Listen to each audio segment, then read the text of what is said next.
Welcome to another awesome community group. Before we jump into the Bible and talk a little bit about Sunday's message, I want you to get to know each other just a little bit better. So I would like you to talk to each other about your favorite thing about the town or city or village that you grew up in. Do that now.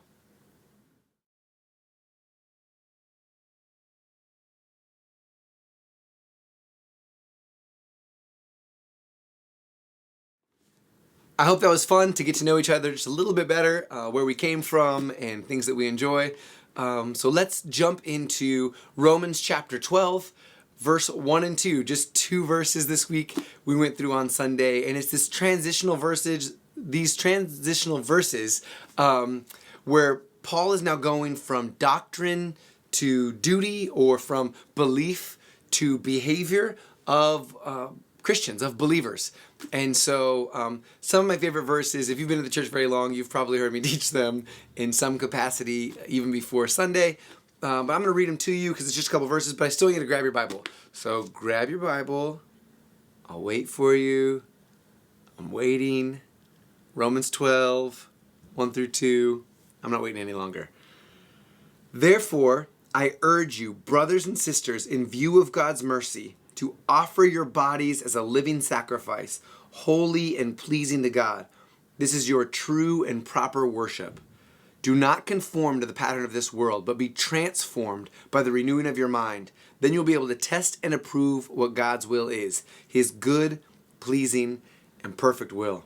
And I don't want to reteach everything that I already taught, but these verses just get me excited. The fact that God has a good, pleasing, and perfect will for His people, and that the way that we can see that and test and approve that that is the case is by being transformed by the renewing of our mind, not being conformed to the patterns of this world. And even before that, talking about in view of God's mercy, at a proper perspective of His mercy and His grace and His love extended to us, that the real response, in fact, the word in the text is logical, is the word where we get the word logical from, and so it's a reasonable or rational response to God's mercy, is to offer everything we are as a living sacrifice. It's constant, all the time, everything unto God. And so the first question for us to answer in group today is this: what area of your life is hard for you to offer as a living sacrifice to God? And why do you think that is? And so I'll give you a couple examples. It might be hard to offer your schedule to God. God, this is your schedule. I want to glorify you in every part of it. Or it might be hard with relationships because we have connections or longings that we're trying to satisfy through people that we're supposed to turn to God. And so we don't want to let those things go. Maybe it's finances or our physical bodies or our skills and talents. Anyways, those are lots of ideas. But for you, what area of your life is hard for you to offer as a living sacrifice, and why do you think that is?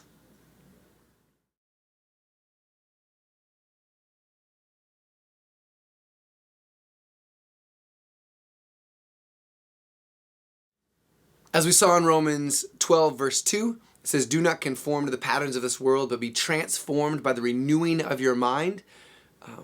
And so I want you to answer this question about renewing your mind. What is a practical way to constantly be renewing your mind, and what will you do to prioritize it? Talk about it.